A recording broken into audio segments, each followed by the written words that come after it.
अस्सलाम वालेकुम, welcome to my YouTube channel. जैसा कि आप जानते हैं कि आजकल की न्यू जनरेशन जो है ना, वो ऑस्ट्रेलिया, अमेरिका, यूके, कनाडा जैसे मुल्कों में पढ़ने के लिए जाती है। तो मैं आप सब के लिए एक बहुत ही ख़ास तोहफ़ा लेके आया हूँ। आप इसे तोहफ़ा समझ लें या कुछ भी समझ लें, ठीक है। जो लोग इधर आइट्स करना बहुत मुश्किल समझते थे, उनके लिए बहुत ही आसानी पैदा हो चुकी है, क्योंकि उनके लिए एक पियर्सन ने एक टेस्ट ईजाद किया है, ठीक है। पहले इसका ट्रेंड नहीं चल रहा था, लेकिन अब इसका बहुत ज़्यादा ट्रेंडिंग चल रहा है, ठीक है। मैं खुद इसका स्टूडेंट हूँ, ठीक है।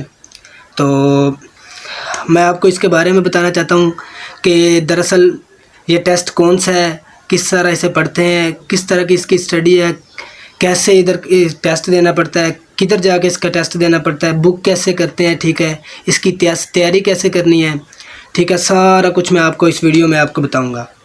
तो उम्मीद करता हूँ आप सब खैरियत से होंगे। तो चलिए हम स्टार्ट करते हैं इस वीडियो को। सबसे पहले तो मैं ये बताना चाहता हूँ कि ये एक पियर्सन का टेस्ट है, PTE, Pearson test of English.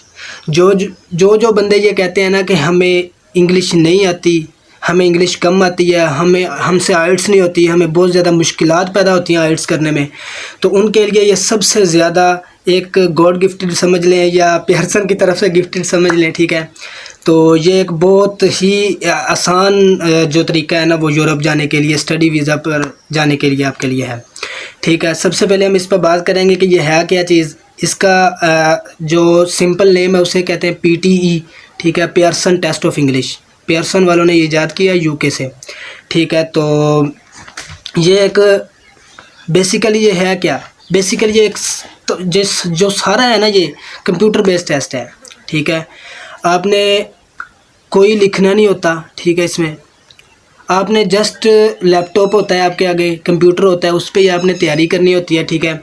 और उसी पे आपने ये सारा कुछ टेस्ट देना होता है, ठीक है। इसके भी आइट्स की तरह के 4 मॉड्यूल होते हैं। वो मॉड्यूल कौन कौन से होते हैं, ये उसी तरह जो जिस तरह आइट्स के होते हैं उसी तरह इसके मॉड्यूल्स होते हैं। स्पीकिंग होती है, ठीक है, सबसे पहले। उसके बाद राइटिंग होती है, रीडिंग होती है, फिर लिसनिंग होती है। तो आज हम आपको फॉर्मेट के बारे में बताएंगे, इसका टेस्ट का फॉर्मेट क्या है, ठीक है। तो सबसे पहले इस टेस्ट में जब ही आप कंप्यूटर लैपटॉप ऑन करते हैं तो उसके सामने जो टेस्ट स्टार्ट होने से पहले आपने अपना इंट्रोडक्शन करवाना होता है, ठीक है। 30 सेकंड्स होते हैं उसके।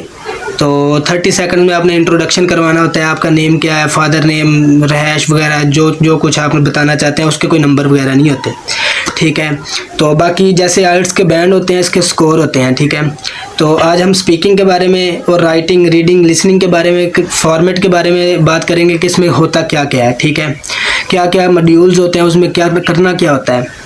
तो सबसे पहले हम स्पीकिंग की बात करेंगे, ठीक है। स्पीकिंग होती है, राइटिंग होती है, रीडिंग और लिसनिंग। तो आज हम जो है ना वो स्पीकिंग के बारे में बात करेंगे कि स्पीकिंग में होता क्या है। तो बेसिकली इस ओवरऑल टेस्ट में 20 क्वेश्चन होते हैं, 20 किस्म के क्वेश्चन होते हैं, 20 टाइप्स ऑफ क्वेश्चन, ठीक है। तो सबसे पहले जो मॉड्यूल स्पीकिंग का है, उसके स्पीकिंग के मॉड्यूल्स में सेक्शन में 5 मॉड्यूल आते हैं, 5 किस्म के सवाल आते हैं, ठीक है।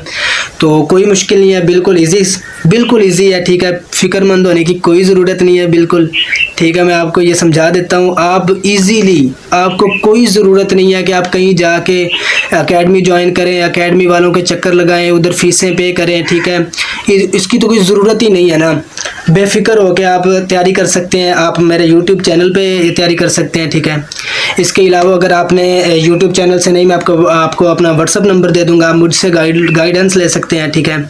तो बाकी आपको 20-30,000 इधर उधर की जो पेमेंट वगैरह करने की कोई ज़रूरत नहीं है, बिल्कुल। तो चलते हैं हम स्पीकिंग के सेक्शन की तरफ। इसके 5 मॉड्यूल होते हैं। सबसे पहला मॉड्यूल जो होता है वो रीड अलाउड का होता है। रीड अलाउड में आपने क्या करना होता है कि रीड अलाउड में सबसे पहले आपको लैपटॉप की स्क्रीन पर एक नज़र आता है पैराग्राफ दिया हुआ। आपने वो पैराग्राफ फ्लुएंसी के साथ बोलना होता है, ठीक है। जैसे इंग्लिश का वो पैराग्राफ दिया होता है, फ्लुएंसी के साथ बोलना होता है। और ख़ास तौर पे उसका ये ख्याल रखना पड़ता है कि जहाँ फुल स्टॉप होता है ना, वहीं आपने रुकना होता है, अदरवाइज़ आपने रुकना नहीं होता, आपने फ्लुएंसी के साथ बोलते ही जाना होता है। ये बहुत ईजी टास्क है, आपने फ़िक्रमंद बिल्कुल नहीं होना, ठीक है। तो ऐसे समझ लें कि बच्चों का खेल है PTE करना। आप अगर स्टडी अब्रॉड जाना चाहते हैं तो उसके लिए कोई फ़िक्रमंद होने की ज़रूरत नहीं है, क्योंकि ये बहुत ईजी टेस्ट है, ठीक है। तो बार बार मैं यही बात कह रहा हूँ क्योंकि मैंने खुद पीटी किया और 2022 में ही मुकम्मल किया। ठीक है, मेरा पहला अटैम्प्ट थी। मैंने पहले अटैम्प्ट में ही अपने 52 मार्क्स किए हैं। वो भी मैं आपको कभी दिखा दूँगा जो मेरे पास मेरा वो रिज़ल्ट आया था। ठीक है, तो रीड अलाउड में आपने एज़ इट इज़ पढ़ना होता है देख के इंग्लिश को। ठीक है, तो बंदा कर लेता है, मुश्किल नहीं है। ठीक है, ईजी है, बंदा कर लेता है। तो बाकी आप जैसे जैसे बंदा प्रैक्टिस करता है उसकी समझ आती है। रीड अलाउड में आपने ऊंची ऊंची पढ़ना होता है। आगे रीड अलाउड के अलावा अगला स्टेप जो है रिपीट सेंटेंस का आता है, दूसरा मॉड्यूल। रिपीट सेंटेंस में एक इंग्लिश का सेंटेंस बोला जाता है। ठीक है, उसको आपने एज इट इज़ बोलना होता है। ठीक है, एज इट इज़ बंदा वैसे बोल तो नहीं सकता लेकिन फिर भी बोलना पड़ता है। बस वो फ्लुएंसी चेक करते हैं, प्रोनाउंसिएशन चेक करते हैं और कंटेंट चेक करते हैं भी इसमें कितने वर्ड्स जो है ना वो लड़के ने ठीक बोले हैं। ठीक है, 3 4 5 लफ्ज़ भी ठीक, वर्ड्स ठीक हो जाए तो कोई इशू नहीं है। वो 50 to 55 6 बैंड तक बंदा आइल्स के बराबर ले जाता है, इसका इश्यू नहीं है। वैसे रीड अलाउड और रिपीट सेंस सबसे ज़्यादा मैटर करता है इस टेस्ट में। ठीक है, इसके बाद आगे डिस्क्राइब इमेज है। ठीक है, डिस्क्राइब इमेज में आपने क्या करना होता है कि एक लैपटॉप की स्क्रीन पर एक इमेज दी होती है, उस इमेज के बारे में 40 सेकंड बोलना होता है। जस्ट 40 सेकंड बोलना होता है, फ्लुएंसी के साथ बोलना होता है। उस तस्वीर के बारे आप 8 9 10 वर्ड्स ही बोल दें तो काफ़ी होते हैं। डिस्क्राइब इमेज, इसके अगला रिटेल लेक्चर, ये दोनों बहुत ही ज़्यादा आसान है। वो इस तरह के आपने जस्ट फ्लुएंसी के साथ इंग्लिश बोलनी होती है और 8 या 10 वर्ड्स जो होते हैं ना वो टेम्पलेट बंदा इस्तेमाल कर लेता है, इसका कोई इशू नहीं होता। ठीक है, डिस्क्राइब इमेज है तीसरा। इसके अलावा चौथा जो है वो रिटेल लेक्चर है। ये थोड़ा सा डिफ़िकल्ट है, इसे समझना पड़ता है, समझ के वर्ड्स को राइट डाउन करना पड़ता है। तो रिटेल लेक्चर में आपने क्या करना है कि एक अंग्रेज़ जो है ना इंग्लिश का पैराग्राफ बोलता है। ठीक है, तो उस पैराग्राफ को आपने सुन लेना है, सुन के वो write down words, main words आपने लिख लेने हैं। उसके बाद वो आपने 40 सेकंड बोलना होता है उसके बारे में जो आपने सुना है। ठीक है, वो बंदा फ्लुएंसी को जैसे डिस्क्राइब इमेज है ना इसी तरह रिटेल लेक्चर है, बंदा इजी से बोल लेता है 40 सेकंड। ठीक है, कोई मुश्किल नहीं है। मैं आपको अगली वीडियोस में इसके बारे में डिटेल से बता दूंगा कि किस तरह बोलना है, टेम्पलेट इस्तेमाल किस तरह करना है, वो आपको बता दूंगा। ठीक है, अभी जस्ट मैं फॉर्मेट की तरफ जा रहा हूँ, फॉर्मेट बता रहा हूँ। ठीक है, तो आपने परेशान बिल्कुल नहीं होना है। ठीक है, बहुत ईजी है। इसके अलावा स्पीकिंग सेक्शन में जो 5वां आता है, 5वें नंबर पर आता है, वो आंसर शॉर्ट क्वेश्चन होते हैं। ये ज़्यादा मैटर नहीं करता, वैसे टेस्ट में मैटर करता है लेकिन ज़्यादा मैटर नहीं करता। सबसे ज़्यादा मैटर रीड अलाउड करता है, रिपीट सेंटेंस करता है। वो पहले जो 4 मॉड्यूल्स बता दिए वो मैटर करते हैं। तो आंसर शॉर्ट क्वेश्चन में आपको एक सवाल किया जाता है इंग्लिश में। ठीक है, आपने उसका मुख्तसरन 1 वर्ड 2 वर्ड या 3 वर्ड्स में जवाब देना होता है।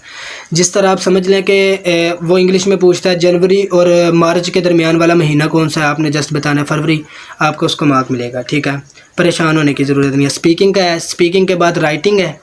ठीक है, तो राइटिंग में आपने क्या करना होता है, दूसरा सेक्शन है राइटिंग। ठीक है, स्पीकिंग के 90 मार्क्स होते हैं, राइटिंग के 90 मार्क्स होते हैं। ठीक है, और रीडिंग के 90 मार्क्स होते हैं। इसके बाद जो चौथा मॉड्यूल है लिसनिंग के 90 मार्क्स होते हैं। इन सारों को ओवरऑल करके फिर 90 बना देते हैं। 90 में से फिर आपके स्कोर आते हैं, आपके कितने स्कोर आए हैं ओवरऑल। ठीक है, बाकी आपने राइटिंग है, समराइज रिटन टेक्स्ट है, इसमें आता है। ठीक है, पहले नंबर पे इसके 2 मॉड्यूल हैं।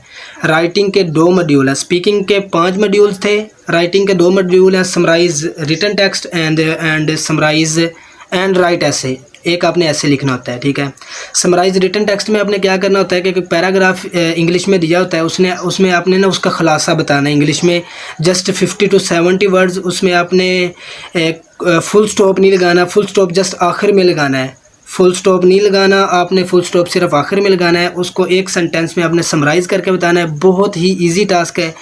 जितना मेरा तजर्बा है उसमें मैं आपको ये बता सकता हूँ कि सबसे ज़्यादा जो इजी है वो समराइज रिटन टेक्स्ट है। उसके बाद राइट ऐसे आ जाता है, ऐसे आपने लिखना होता है, कोई भी आ जाता है कंटेंट जिसके बारे में आपने ऐसे लिखना होता है।